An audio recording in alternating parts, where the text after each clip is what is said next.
Perfecto, es momento de iniciar con la siguiente fase de este programa y tenemos que abocarnos a algo que estamos un poco más familiarizados en esta parte del mundo. Hablo de Latinoamérica. Tenemos que ver acerca de lo que ha sucedido en Latinoamérica y cuáles van a ser las implicancias de un nuevo gobierno de Donald Trump, que además parece que un secretario de Estado por primera vez es un latino que va a estar representando a los intereses del mundo en general, porque el secretario de Estado es como el canciller de ese país, que va a estar, que es Marco Rubio. Él es un latino, un cubano, que por supuesto va a tener tiene una visión muy conservadora de cómo debería ser Latinoamérica, y él es la figura que va a estar seguramente viendo los intereses de Latinoamérica. Pero vemos qué ha pasado en Latinoamérica este año. Han habido importantes elecciones, entre ellas seguramente la más esperada, la que parecía que iba a traer un nuevo cambio a Venezuela, de julio de este año, donde finalmente, a pesar de no haber presentado las actas hasta el momento y con la confirmación del Tribunal Supremo de Justicia, todo parece indicar que Maduro está listo para volver al poder, a pesar de unas muy cuestionadas elecciones que hasta el propio Centro Carter, que estuvo de observador en estas elecciones, no ha podido validar dicha elección. Así que, ¿qué le espera a Maduro con Trump? Lo veremos enseguida. Países de interés también han sido el caso, sin duda alguna, de Argentina. Argentina también nos ha marcado un escenario importante al primer año del señor Javier Milei y la primera autoridad en visitar a Donald Trump cuando salió presidente. ¿Qué le esperará a Argentina? Parece que está queriendo negociar o renegociar un nuevo acuerdo con el FMI que le permita realizar un importante corte de impuestos para continuar con su modelo económico, que está dando mucho de qué hablar debido a que tiene altos índices de pobreza y extrema pobreza, pero algunos índices macroeconómicos como la inflación, que han comenzado a dar buenas señales de una estabilización económica en un país que estaba completamente devastado por la inflación, por el increíble gasto público y otros acontecimientos económicos. Tenemos que abordar igual lo que sucede con uno de nuestros vecinos cercanos, es Ecuador.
por políticas fiscales que han llevado a una inflación del 4.9% y que se dispone ahora a tomar algunas medidas de exención de impuestos para la clase trabajadora del Brasil, pero que está con turbulencias económicas en este momento, y habrá que ver con la subida de las tasas de interés del más del 12.5% por parte de Brasil, a ver si se puede lograr alguna mejora en su economía.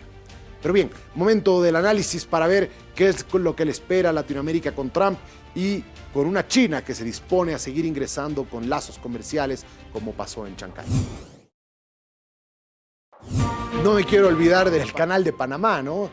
Hace unos días hemos visto al señor Donald Trump exigiendo que si es que no se le dan mejores condiciones a Estados Unidos, podría buscar que retorne a poder de los Estados Unidos. ¿Se imaginan tal cosa que se ha mandado Trump antes de entrar al poder? Bueno, para analizar todos estos hechos de lo que ha sido el 2024 y qué se proyecta el 2025 en el mundo, en esta parte, en Latinoamérica, está con nosotros Rafael Archondo. ¿Cómo estás, querido Rafa? Es un gusto tenerte aquí. Hola Jorge Luis, un gusto estar contigo y un abrazo a tu audiencia y por supuesto una feliz Navidad, unas felices fiestas para todos los que nos están escuchando. Gracias, Rafa, también para ti, que sea un excelente año el próximo. Hablemos de eso justamente, qué es lo que proyectamos teniendo en cuenta todos los acontecimientos que hemos hablado, cómo se tiene un tablero tan interesante y ¿sabes qué? Sería lo que quiero ver qué podría suceder es en general con la democracia. Lo más resaltante, lo que está ya a unos días de concretarse y lo que tiene a Latinoamérica en un suspiro, si se podría decir, es el caso de Venezuela, porque si se le deja a Maduro estar en el poder, los días de la democracia podrían estar contados. Sí, efectivamente, lo de Venezuela es probablemente el hecho más polémico, más desalentador, podríamos decir, para América Latina. América Latina en general en su historia ha vivido muchas veces o muchos momentos en los cuales una elección ha sido robada, ha sido secuestrada, donde se ha desconocido la voluntad popular. Lo hemos visto básicamente en 2019 en Bolivia, pero han sido otros países también, como en Colombia, por ejemplo, en el caso de Rojas Pinilla, en México, específicamente cuando se le robó el triunfo a López Obrador. Pero creo que lo de Venezuela, Jorge Luis, ha sido mucho más explícito, mucho más evidente. Creo que es la primera vez en la historia de las elecciones en América Latina que un triunfo no se demuestra, que un triunfo no se certifica, que se acusa, digamos así, a quienes ganaron la elección de haber hackeado el sistema electoral y no se presenta una sola evidencia de una victoria que efectivamente no fue tal, que fue una derrota aplastante. Creo que ese hecho es indudablemente único, en ese sentido histórico, y creo que es un asunto que va a quedar como una herida muy profunda en la conciencia de los latinoamericanos y tiene evidentemente, como tú hacías en el resumen notar, tiene evidentemente una proyección en lo que será el próximo año con el gobierno de Donald Trump, con la llegada de Rubio al Departamento de Estado y la posibilidad de que exista alguna otra estrategia que pueda, en cierto sentido, devolverle la democracia a Venezuela. Sin embargo, como ya lo hemos conversado en algunas otras entrevistas, es muy probable que Trump no tenga la receta para sacar a Maduro del poder. No la tuvo, de hecho, cuando fue presidente en su primer periodo. Como sabemos, aquel fue un fracaso estrepitoso, con el intento de restituir o colocar a Juan Guaidó como presidente de Venezuela sin que hubiera ganado una elección. En este caso, pues Edmundo González la ganó y sin embargo todos los factores de poder dentro de Venezuela están respaldando a Nicolás Maduro. Entonces, no sé qué podría hacer diferente Donald Trump para que esto cambie, pero evidentemente no es responsabilidad de Donald Trump lo que sucede en Venezuela, es responsabilidad de los venezolanos y naturalmente de nosotros, los latinoamericanos, como sus vecinos, como parte de un sistema, digamos así, de una identidad, de una manera de conducir los asuntos públicos. Es un asunto que podría recaer perfectamente en la OEA y sin embargo, como te digo, no veo una salida probable. Las presiones, las sanciones internacionales no dieron resultado. La estrategia de Biden de lograr un acuerdo con Maduro, lo que sucedió básicamente en Barbados, de tratar de impulsar unas elecciones que sean reconocidas por la oposición, pero que sean respetadas por el chavismo, pues es lo que ha fracasado básicamente este año. Y entonces creo que el hecho de que quede impune, digamos así, este secuestro de la voluntad popular, pues nos deja efectivamente muy pesimistas con lo que vendrá en adelante, y tenemos efectivamente como una especie de avance hacia el poder muy parecido al que ocurrió en Cuba a partir de 1959. Lo hicieron en cámara lenta en Venezuela, pero estamos llegando a un régimen de partido único, de monopolio del poder a partir de una élite muy similar al que en este momento pues vive Cuba desde hace varias décadas. Quiero seguir un poquito más con Venezuela porque tengo una cuestionante. A ver, con las diferencias, ¿ok? Que no estamos hablando de yihadismo presente en Venezuela, ni en Latinoamérica, etcétera. Pero realmente al ver un poco lo que ha sucedido con Siria, la caída de Bashar al-Assad, la caída de una dictadura de más de 50 años, que además enriquecidísima, a manos de un grupo de rebeldes muy bien armados, muy bien financiados, y obviamente con el tema geopolítico que cada vez toma nuevamente la fuerza, el petróleo, ¿no? Al parecer, el petróleo está nuevamente configurando un poco los mapas, y eso veo con Venezuela. Trump tiene mucho interés en tratar de perforar todo lo que se tenga que perforar, incluso el Ártico, para poder sacar la mayor cantidad de petróleo posible. Esa necesidad de petróleo lo obliga a hacer algo con Maduro. No sé si una relación estrecha, no sé si una rebelión armada, como el caso, digamos, de Erik Prince, que se habla bastante de la presencia de este mercenario privado dentro de lo que pueda suceder con Venezuela. ¿Cómo ves este escenario de Erik Prince, mercenarios, el petróleo hacia Venezuela? Y lo veo poco probable por lo siguiente, Jorge Luis. Estados Unidos se abastece de petróleo a partir de su acuerdo con Canadá. Ese es su principal proveedor de petróleo, y desde el momento en que se hizo el fracking en la época de Obama, Estados Unidos no tiene la necesidad que tuvo quizás en el pasado de conseguir petróleo a un buen precio para mover su economía. Yo creo que al haber resuelto este problema, sea también, digamos, de alguna manera descongestionado esta posibilidad o esta alta probabilidad de que Estados Unidos tenga que tomar decisiones desde el campo energético, podríamos decir. En ese sentido, yo creo que no hay un interés real en los recursos naturales de Venezuela, aunque se diga todo lo contrario. Y como alguna vez también conversamos, pues Donald Trump tiene una posición aislacionista. No se va a querer, por ejemplo, poner, digamos, a las órdenes de la OTAN para defender a Ucrania. Va a buscar en general tener una política exterior muy encerrada en sus problemas domésticos, muy vinculada al tema de la migración, al tema de la frontera, al conflicto con el narcotráfico. Y yo creo que del único país del que realmente se ocupará en serio Estados Unidos será de México, y naturalmente el litigio comercial que tiene con China. Pero yo siento que Venezuela no es un asunto prioritario, no es un asunto estratégico. Tú lo mencionabas también en el resumen, el comentario que hizo Donald Trump sobre el canal de Panamá. En general, Estados Unidos a lo largo de su historia ha tenido una relación muy conflictiva, no con toda Latinoamérica, sino únicamente con el Caribe, porque ahí estaba el interés estratégico de navegar libremente entre sus dos costas, ¿no? El canal de Panamá fue de alguna manera el argumento para la mayor parte de las intervenciones de Estados Unidos en el Caribe y en Centroamérica. Es decir, alrededor de esa necesidad de Estados Unidos de navegar libremente por el Caribe es una especie de Mediterráneo para Estados Unidos, surgieron todos estos elementos que nos configuran un intervencionismo o un imperialismo norteamericano. Sin embargo, el resto de América Latina siempre fue muy poco importante, y creo que Venezuela también entra en esos cálculos, ¿no? Y por esa razón creo que es poco probable que suceda algo como lo que sucedió en Siria. O sea, eso sería impulsar en Venezuela una guerra civil, avanzar una especie de invasión, una intervención militar, que creo que a Donald Trump no le interesa, ¿no? No le interesa. Lo que quiere Donald Trump es evitar que la mayor cantidad de migrantes de América Latina toque sus fronteras, y si desestabiliza Venezuela, evidentemente la cantidad de migrantes aumentará. Entonces creo que incluso Maduro, que mantiene cierta estabilidad, le conviene y que obviamente tendrá gestos muy adversos a Maduro, pero no creo que vaya a dar un paso más allá. Pasemos un poco a destacar los acontecimientos de este año en Latinoamérica antes de pasar un poco a lo que podría suceder con Estados Unidos y China.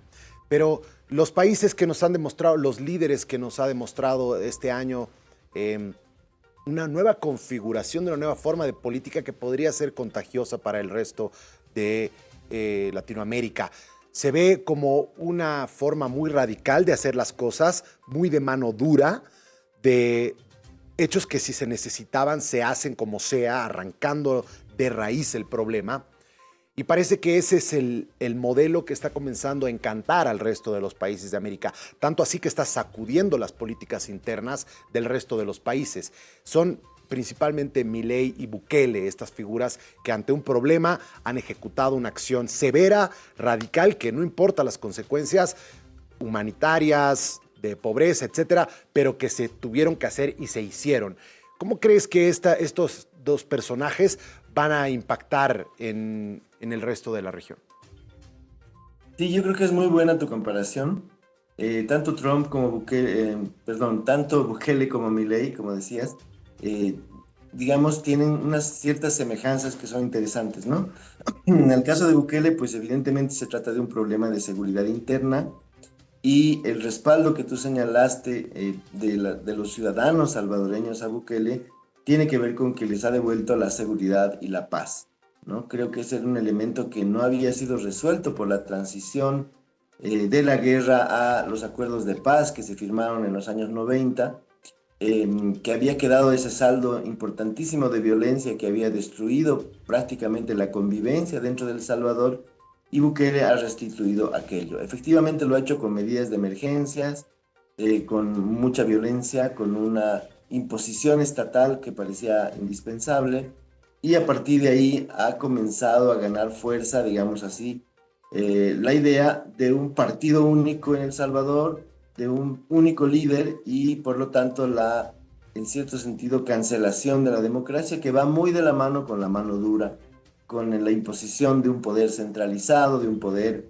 despótico, podríamos decir, pero que recibe el aplauso y el respaldo de los ciudadanos, ¿no? Entonces es una situación muy particular, muy salvadoreña por otra parte, que obviamente nos tiene que llevar a la preocupación, porque si bien se resuelve el tema de la seguridad, si bien se reduce la tasa de homicidios, que es algo muy importante, que no es algo irrelevante, también están los daños que se pueden generar a partir de la consolidación de un único poder, ¿no? En el caso de Milei también hay una cierta actitud, la actitud de la motosierra, la actitud de la imposición, ese anhelo por tener un líder fuerte, un hombre que tome las decisiones, que encare los problemas sin temores.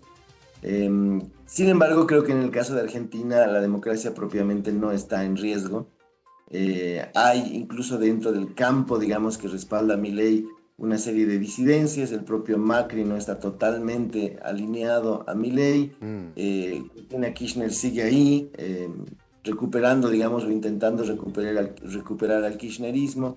Entonces yo creo que el efecto Milei no ha destruido el pluralismo en la Argentina, ha seguido alentando el debate y pues tendremos elecciones parlamentarias de medio término que van a marcar también un poco el rumbo de la ciudadanía y el hecho de que haya vencido a la inflación en cierta forma pues consolida obviamente el liderazgo de Milei, construyendo, digamos, un sistema de alternancia que es relativamente razonable, ¿no? Pero sí, creo que tiene razón Jorge Luis, en América Latina hay desde hace varios años ya un deseo de tener liderazgos fuertes, liderazgos que no hagan concesiones, que resuelvan los gravísimos problemas de manera frontal, lo cual tiene sus riesgos, como tú decías, para la democracia, pero creo que también pues, nos está mostrando el imponente respeto que hay que tenerle a la opinión pública, ¿no?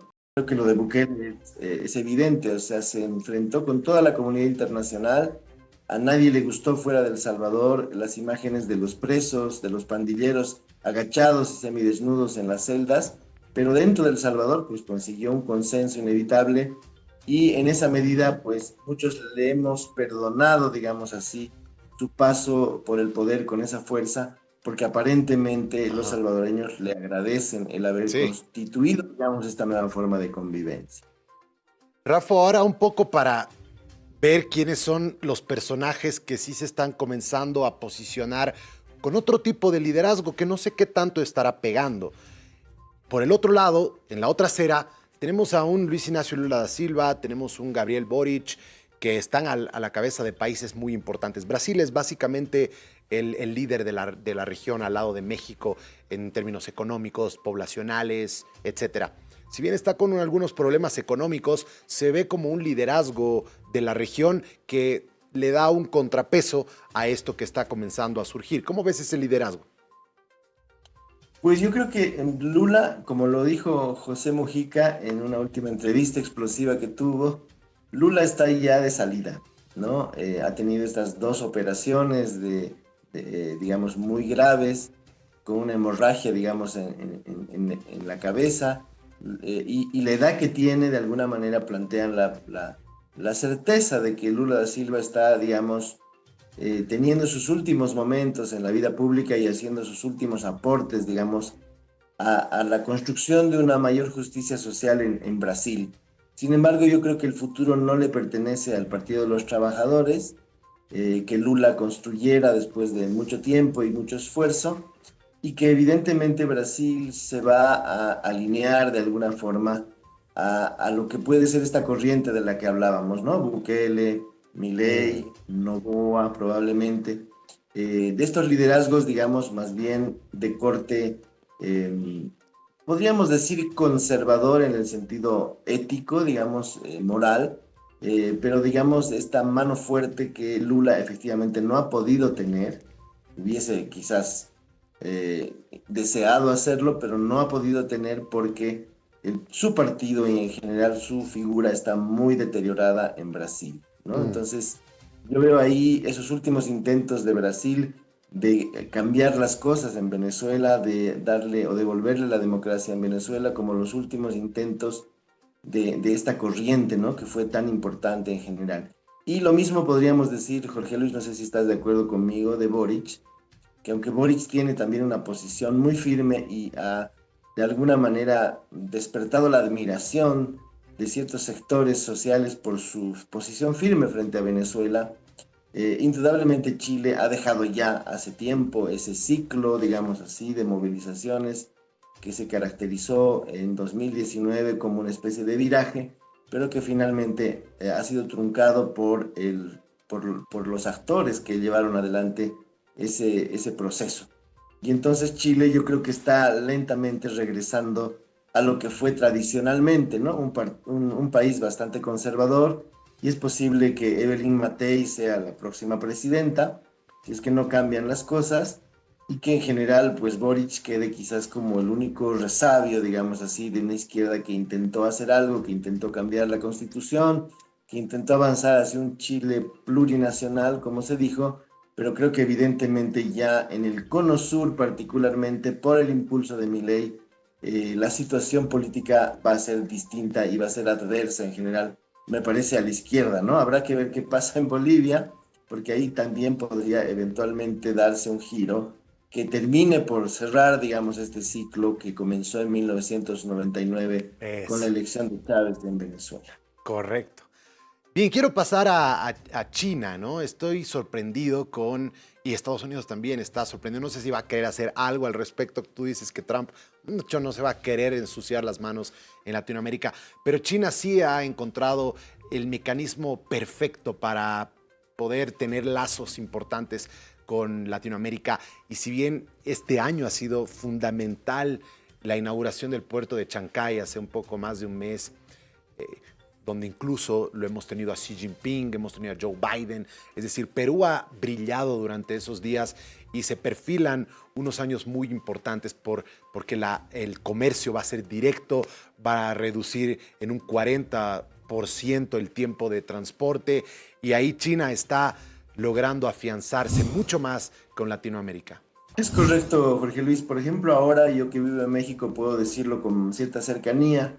pues todas las promesas electorales que Trump le hizo a la gente en Estados Unidos y que le permitieron esta segunda victoria tan contundente, pues tienen que ver con el hecho, por ejemplo, de que él quiere revisar el Tratado de Libre Comercio con México y con Canadá, porque pues hace mucho tiempo ya China está utilizando a México, sobre todo a México, como una especie de plataforma de acceso al mercado norteamericano, ¿no?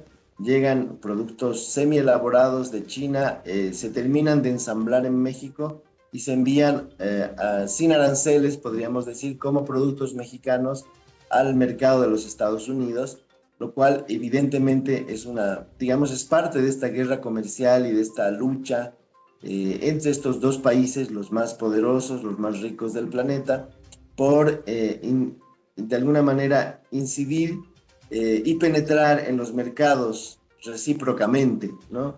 Y entonces, bueno, Donald Trump ha dicho que no va a permitir que esto siga sucediendo, y entonces la forma de hacerlo es castigando a México y haciendo que México expulse, digamos así, los intereses comerciales chinos de su territorio. Como tú bien lo dices, China tiene esa estrategia, expandirse a América Latina para comprar muchas materias primas, para alimentar, digamos así, su economía y al mismo tiempo para poderle vender al mundo entero todos los productos que China genera en esto que se ha llamado la fábrica del mundo, ¿no? Ujú. Y entonces, bueno, América Latina será un territorio de disputa, no muy importante, por supuesto, porque el mercado latinoamericano no es tan grande, pero sí, pues, de alguna manera, toda la población de América Latina equivale más o menos a 600 millones de consumidores, ¿no?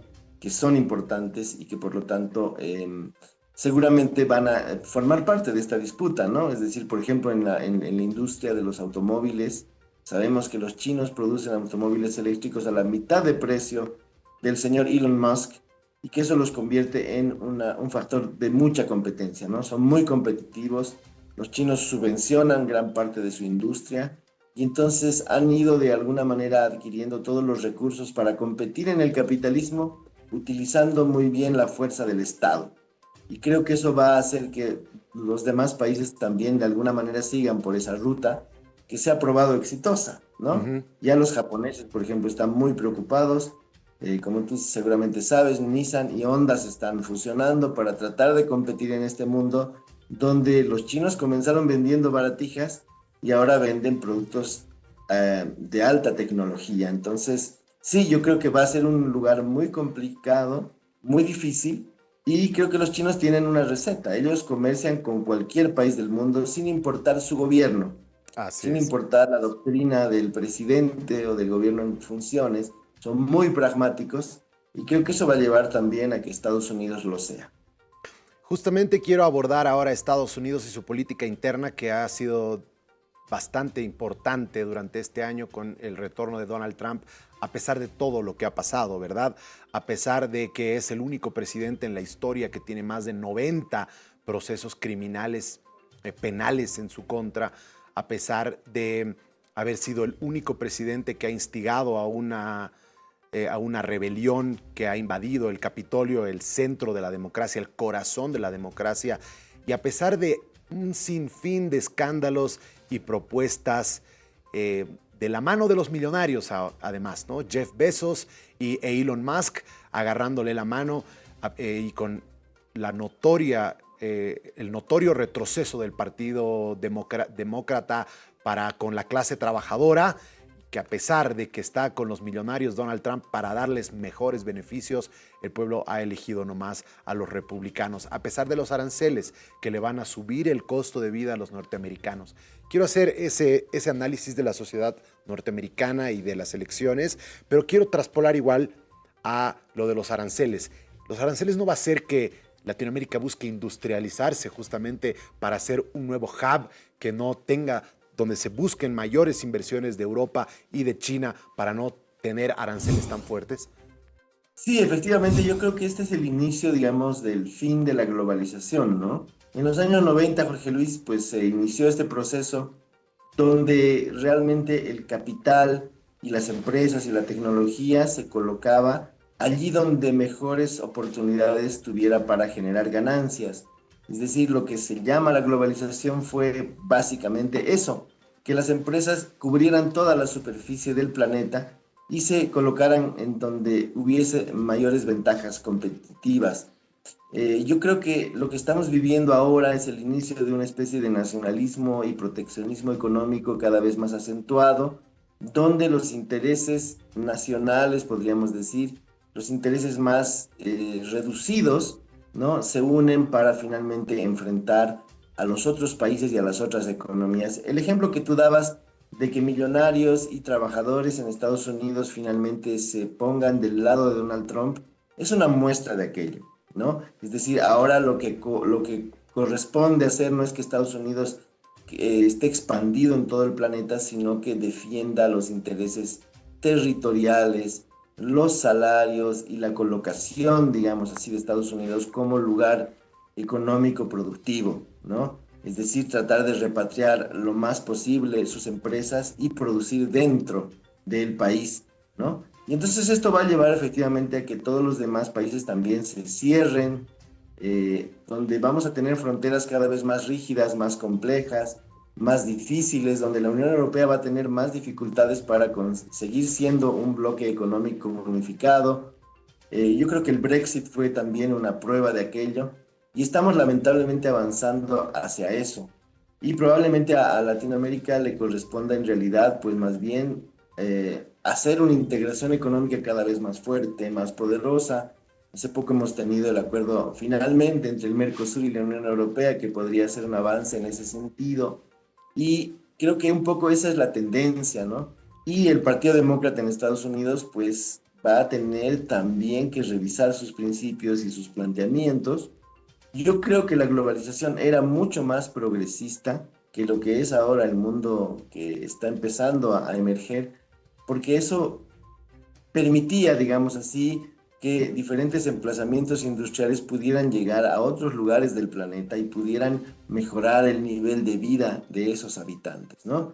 Me temo que eso está en retroceso y que por lo tanto vamos a tener de alguna forma una mayor cerrazón, y lo que vamos a tener también, y creo que eso es de lamentar, son zonas cerradas de influencia, donde, por ejemplo, Rusia va a poder hacer lo que quiera en el espacio de Asia y Euroasia en general, en lo que está pasando en Ucrania, donde Israel va a hacer lo que se le dé la gana en el Medio Oriente, donde Venezuela pueda desconocer los resultados electorales, es decir, donde cada uno de los poderes regionales, digamos así, se imponga y no haya manera de construir un sentido de especie humana, de humanidad, digamos así, de visión, digamos, multilateral de los hechos y los acontecimientos, y donde cada uno se mira un poco al ombligo, Jorge Luis. Creo que esa es un poco la tendencia que está fortaleciéndose cada vez más, y bueno, pues no es un escenario efectivamente muy optimista. Rafa, ha sido un placer haber conversado contigo. Tantos temas, nos hemos quedado cortos. Me hubiera gustado seguir conversando más contigo, pero bueno, creo que ha sido un momento importante para el análisis. Muchas gracias. Así es, pues así es en tu programa, Jorge Luis. Es un programa muy panorámico, muy completo, y creo que por eso también quiero mandarte mis felicitaciones por lo que estás haciendo en el periodismo boliviano. Creo que es un enorme aporte. Gracias. Y bueno, pues es el nuevo talento que está surgiendo en las generaciones que vienen, digamos así, y que creo que tú eres un portador de ese ejemplo, que creo que hay que seguirlo cultivando a lo largo del próximo año. Wow, te agradezco un montón tus palabras, además viniendo de alguien como tú. Muchísimas gracias. Un abrazo. Fuerte abrazo, querido Rafael. Bueno, ahí lo tienen, ¿verdad? Así están las cosas, así se perfila el mundo del 2025, esos son los escenarios. Caramba, es una lección lo que estamos haciendo en este anuario. No se lo vayan a perder.